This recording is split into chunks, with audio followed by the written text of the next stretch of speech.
Mit Mario plus Rabbids Kingdom Battle brachte Ubisoft 2017 ein launisches, rundenbasiertes Strategiespiel exklusiv für die Nintendo Switch auf den Markt. In dem Crossover treffen die allseits beliebten und sehr bekannten Nintendo-Figuren aus dem Pilzkönigreich rund um Mario auf die teils tollpatschigen, aber sehr lustigen Rabbids. Und mit Mario plus Rabbids Sparks of Hope erwartet euch am 20. Oktober der Nachfolger. Wir konnten direkt vor Ort bei Ubisoft Milan mit einigen der kreativen Köpfe hinter dem Spiel sprechen. Eine große Herausforderung bei Nachfolgern ist es, auf der einen Seite neuen Inhalt, frisches Gameplay und eine interessante Story zu liefern, aber auf der anderen Seite der eigenen Marke treu zu bleiben und nicht zu weit vom Vorgänger abzukommen. Man sollte also seiner DNA treu bleiben. Bei Mario plus Rabbids stehen laut Creative Director Davide Soliani dabei zwei Aspekte besonders im Fokus. We loved since the very beginning to play on the contrast existing between those two universes that apparently are so far from each other, and using those differences to create humor.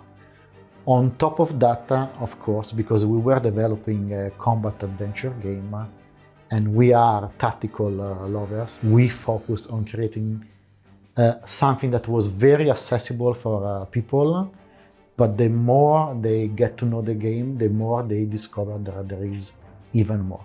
Aber so finden bei Mario plus Rabbids nicht nur zwei große Franchise zusammen, sondern auch zwei der größten Unternehmen in der Gaming-Branche, Ubisoft und Nintendo. Dass Nintendo sein Maskottchen Super Mario an externe Entwickler ausleiht, ist höchst selten, hat sich allerdings mit Mario plus Rabbids Kingdom Battle mehr als gelohnt. Das Spiel kam nicht nur bei der Presse und Spielern gleichermaßen gut an, es war auch ein großer Verkaufshit für die Nintendo Switch. Und so war schnell klar, dass einer weiteren Zusammenarbeit nichts im Wege steht. Mit Sparks of Hope entwickelt sich nicht nur die Spielereihe weiter, sondern auch die Partnerschaft zwischen Ubisoft und Nintendo. We are developing the game, and one of the first things that Nintendo told me is, Davide, don't be afraid of ask. Worst case scenario, we are gonna say no. So in those almost 9 years, I received a lot of no and a lot of yes.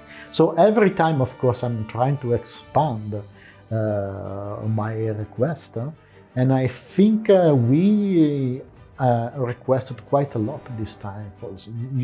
You see the changes, right?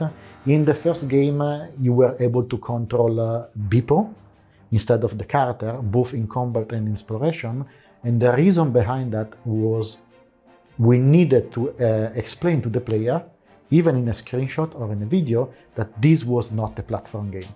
Because you were controlling not Mario, but Beeple in combat and in exploration. This time I asked for direct control of the character, so even Mario. So we needed to be sure that people could understand straight away this is Mario plus Rabbids Sparks of Hope and not a classical platform game. In Sparks of Hope gibt es mit Misere eine neue Bedrohung, die es dieses Mal nicht nur auf das Pilzkönigreich abgesehen hat, sondern auf das gesamte Universum. Euer Job ist es, Misere ausfindig zu machen und sie und ihre Schergen zu beseitigen. Dafür reist ihr mit eurem Raumschiff auf diverse Planeten. Gerne wird das Spiel hier von den Entwicklern als Space Opera beschrieben. Doch was genau steckt hinter dieser Beschreibung? I mean an adventure that could be both serious and fun at the same time. And especially a story that speaks not only about a big narrative arc, but also about the multiple narrative arc of each character. Let's take, for example, the only Rabbids that doesn't have a Nintendo counterpart, which is Edge. This is showing the intended evolution of the Rabbids brand from the point of view of the team. And there is a very specific reason why we created this character. Is very tight for the story, and people will discover why we created along the go. Bei einer Fortsetzung muss man sich immer die Frage stellen, wie viel ändert man am grundlegenden Spielerlebnis und wie viele Neuerungen baut man ein, um vor allem die Fans nicht abzuschrecken. Genau vor dieser Herausforderung stand das Team von Ubisoft Milan. I think that with Kingdom Battle, when we presented Kingdom Battle, we were alone. After presenting Kingdom Battle, a new and beautiful community is born. And this is something that we are treasuring since then. And one of the things they told us, for sure they were not expecting the change in the combat system, but when they've been able to try it, they were absolutely loving it. And if they had a strong desire, was exactly to be able to explore the environment. They said, Davide, your team is creating beautiful environment in Kingdom Battle. We wish to explore them. And it was a mutual dream, so that's why also we changed it in Sparks of Hope. Doch nicht nur die Fans zufriedenzustellen ist eine große Herausforderung, sondern auch die Entwicklungsarbeiten an einem so großen Projekt. Gerade mit dem Ansatz von Sparks of Hope, eine offenere Spielwelt zu bieten, die zum Erkunden einlädt, hat sich Ubisoft Milan eine große Aufgabe gestellt. So müssen viele neue Planeten und diverse Schauplätze gestaltet werden. Und dafür braucht es nun mal Manpower. Und dann ist da ja auch noch diese Pandemie, die die Arbeitsabläufe extrem verändert hat. Wie war Ubisoft darauf vorbereitet? First of all, changed a lot, because in the first game, Kingdom Battle, overall we were around 150 people.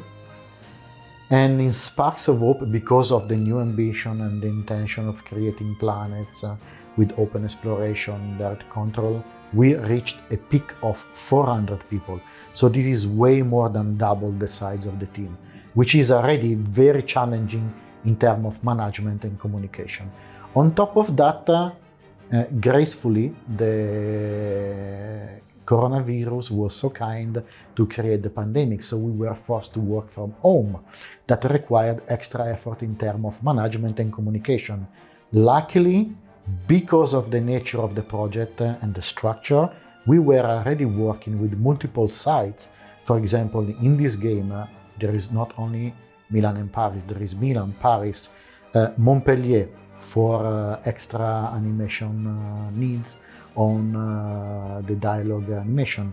There is Pune for testing the game. There is Chengdu in China for the creation of some of the planets along with us in Paris.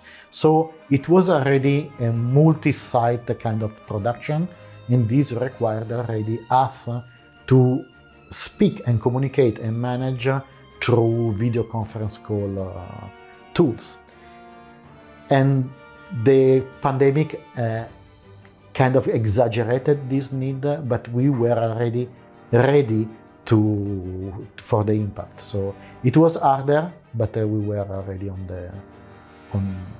ready for that. Das war Teil 1 unserer Videoreihe zu Mario plus Rabbids Sparks of Hope. Im zweiten Teil dreht sich dann alles um das Gameplay und die massiven Veränderungen am Kampfsystem.